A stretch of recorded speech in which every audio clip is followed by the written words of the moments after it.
వేదాలకు ప్రతీకయైన వైనతేయునికి నమస్కరిస్తూ శ్రీవారిని సేవించుకుందాం.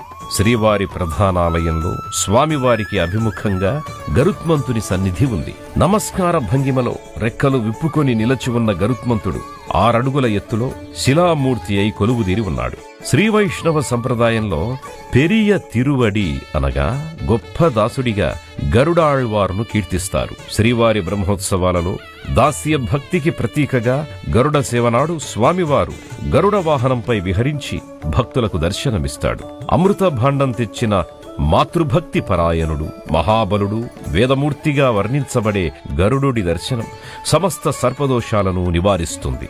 శ్రీవారి సేవలో, శ్రీవారి సమక్షంలో, శ్రీవారి ఆజ్ఞ కోసం నిత్యం ఎదురు చూస్తూ అనుక్షణం సిద్ధంగా ఉంటూ నిలచి ఉన్న ఈ పక్షిరాజును మనసారా నమస్కరిస్తూ బంగారు వాకిలిలోకి ప్రవేశిద్దాం.